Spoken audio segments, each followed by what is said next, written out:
In the summer of 1940, a Romanian officer wrapped a silver box in two flags.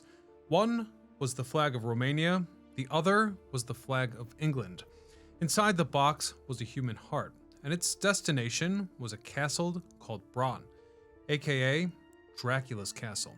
That heart belonged to a queen, and we'll return to it shortly because it tells you more about this building than anything you've ever heard about vampires. The castle stands in the Carpathian mountains of central Romania, and it has 2 layers of defensive walls built to hold off enemies.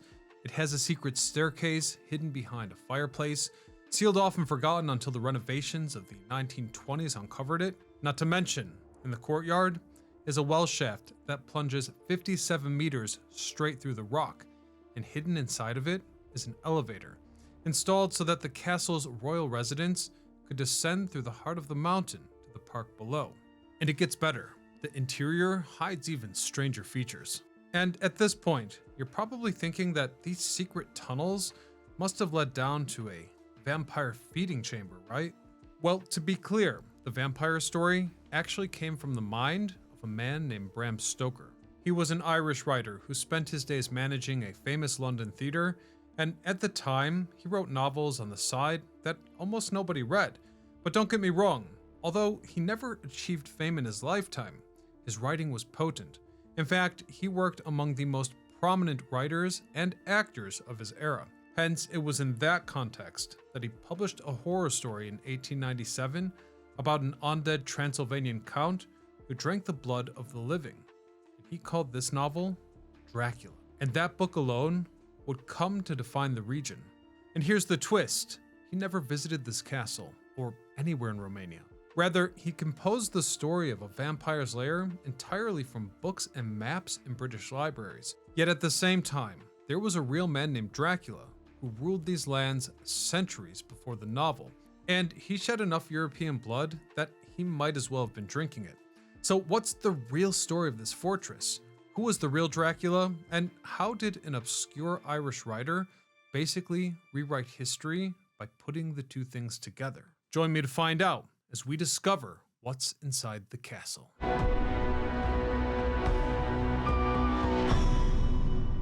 But first, the history. Long before anybody wrote vampire novels, the people of these mountains already believed in the undead. Romanian peasants spoke of relentless spirits whose appearance was an omen of sickness and misfortune. Far worse was the Nosferatu, a blood-drinking corpse that every villager believed in as firmly as heaven or hell. Anyone killed by a so-called Nosferatu was doomed to rise as one, and the only sure remedy to exterminate these creatures was to open the grave and drive a wooden stake through the body. Keep that detail in mind for later, since a wooden stake is about to enter this story from a very different direction. Anyhow, these beliefs thrived in what could best be described as an unforgiving landscape. For context, a narrow gorge cut through the Carpathians here, and it was one of the only practical routes between two worlds. On one side lay Transylvania, ruled by the Hungarian crown. On the other lay Wallachia, a principality standing directly in the path of the then expanding Ottoman Empire. So to protect this region, in the early 1200s, an order of crusading knights built a wooden fort above that pass. By 1377, the King of Hungary granted the German-speaking settlers the privilege of building a stone variation of that same fort. In other words, Dracula's castle was built to govern the pass.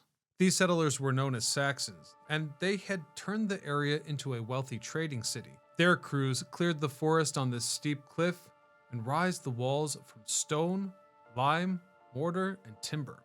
By 1388, the fortress was complete, part shield against the Ottomans, but part customs house. In a way, you can think of this castle, and most castles if I'm being honest, as something between a toll booth on the highway and the headquarters of their equivalent to the IRS. Every merchant hauling goods through this pass handed over 3% at the gate, and since they had no other trade route, the setup was extremely profitable. But then came a man whose name would swallow the castle whole. Around 1431, a Romanian prince was introduced into a knightly society called the Order of the Dragon.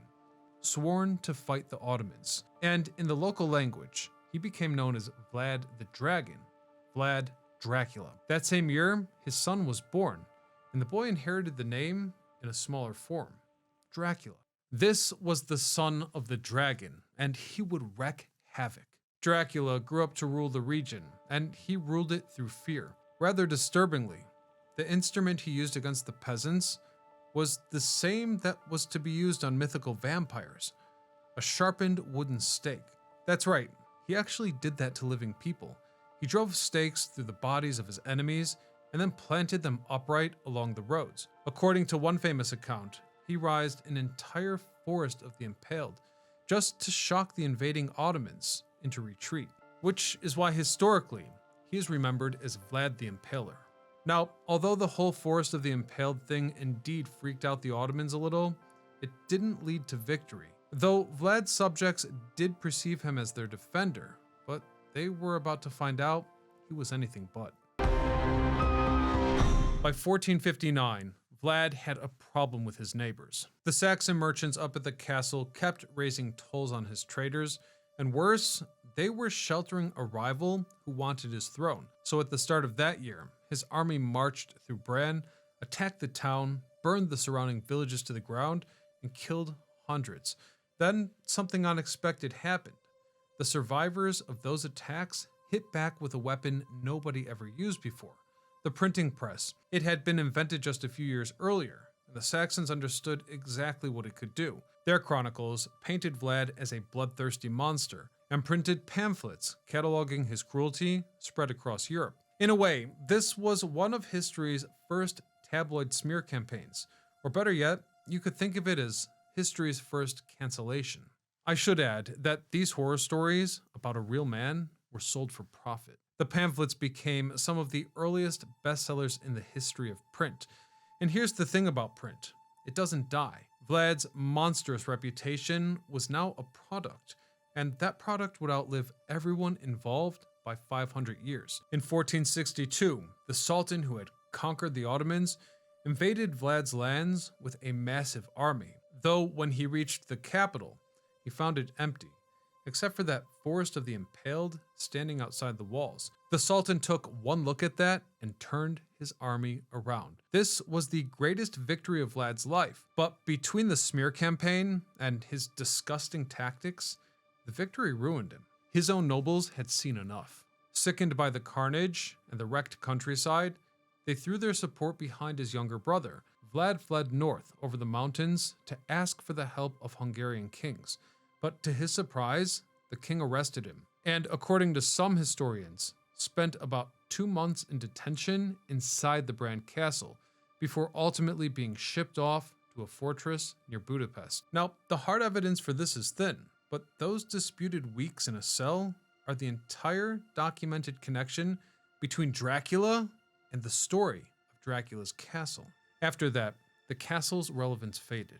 By 1836, the border itself moved deeper into the mountains, and the toll booth, for its part, was closed for good. Around that same time, a Scottish writer named Emily Gerard published an essay about the strange beliefs of Transylvania. Apparently, she had lived in the region while her husband served in the Austrian army, and so she bridged the gap to the English-speaking world about what Romanians feared most: the undead, blood-drinking Nosferatus, vampires. One of her readers was Bram Stoker, who was planning a horror novel set in Austria, and once he learned about Gerard's vampires, he moved the entire story plot to Transylvania, though his monster still needed a name. He found inspiration for the name on August the 8th, 1890, in an old book written by a British diplomat at the library in Whitby. The book described everything we just covered: a 15th century prince who impaled his enemies on wooden stakes, etc.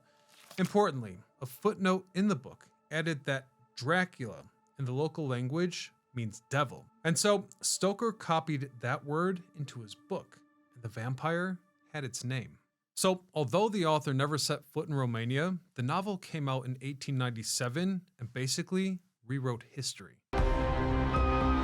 After the First World War, Transylvania united with Romania, and the old border simply vanished. On December the 1st, 1920, local citizens voted to give the Bran Castle to Queen Marie of Romania as a thank you for her role in unifying the country. Maria was the granddaughter of Queen Victoria, and sources suggest that she fell in love with the region. In fact, she spent the next 20 years of her life turning that castle into a royal summer home. In 1932, a small power station was built on the stream below it to light the structure, as the surrounding villages were wired to the same source. Though, by the end of the decade, the castle and this story would come to be known by the entire world, as Hollywood would release its first big Dracula movie. When Queen Mary died on July the 18th, 1938, she left the Bran Castle to her favorite daughter, Princess Ileana. The Queen also left one extraordinary instruction. She asked that her heart not be buried with her body in the royal crypt, but instead be placed in a small church she had built on the Black Sea coast, reasoning that throughout her life, people had brought their pain to her heart, and that they should be able to keep doing so after her death. This is why the heart was sealed in a silver casket, wrapped in the flags of Romania and England, and installed in her chapel. However, in 1940, Romania lost that stretch of the Black Sea coastline, and the Queen's heart was returned. It was placed in a chapel carved into the rock across the stream from the castle. Following World War II, Princess Ileana moved her children back to Romania and settled at Bran, where she built a hospital for the wounded soldiers at the foot of the castle and worked there herself as a nurse. She named it the Hospital of the Queen's Heart. But Romania's monarchy fell to communism at the end of 1947, and within a week, the princess and her family were exiled. She spent out the rest of her days as an Orthodox nun in Pennsylvania, USA, and returned to the castle exactly once, in 1990, just months before her death. Decades later, after communism fell, the castle was returned to her children, who reopened it as a private museum, as it remains to this very day. So now that we have the history down, let's have a look at what's inside. Starting at the top, the castle's tallest point is its round tower. The original was destroyed by lightning, and this version standing today dates back to 1593. From the upper terraces, the entire mountain pass below is within view, meaning when the castle was in its prime, nothing moved through the region without being seen. Below the towers sit the royal apartments. Visitors walk through both the Queen and King's quarters, restored with royal furniture and the family's personal belongings, interiors which perhaps offer a stark contrast to the legends. These spaces were clearly not a vampire's lair. They were a 1920s home. Even so, it's not without its mysteries. Behind what looks like an ordinary fireplace runs the secret passage connecting the first and third floors. This is a stone corridor so narrow that only one person can fit through it at a time. It's believed to have been built in the 14th century as an escape route for soldiers, and it sat forgotten for generations until the Queen's renovations uncovered it. Moving down to the courtyard, we find the castle's best-kept secret, a wellhead with a shaft that was given a second life. In 1937, the castle received a new water supply, and so the old well was converted into an elevator shaft for the aging Queen, who could no longer manage the stairs. At the bottom of the shaft, a winding gallery roughly 40 meters long was carved through the mountain, leading out to the royal gardens at the base of the cliff. This feature sat abandoned for 8 decades, until 2018 when the current owners restored the entire passage. So that's what's inside Dracula's castle. Finally, in conclusion, I also wanted to add a personal note that my name, Sokash, is an Americanized version of a Romanian name, and that my ancestors come from the region we were discussing today, meaning this was a very special episode for me privately, and I hope that you all liked it. Otherwise, hit that subscribe button so you don't miss what we do next. Oh, and as always, this is Ryan Sokash signing off.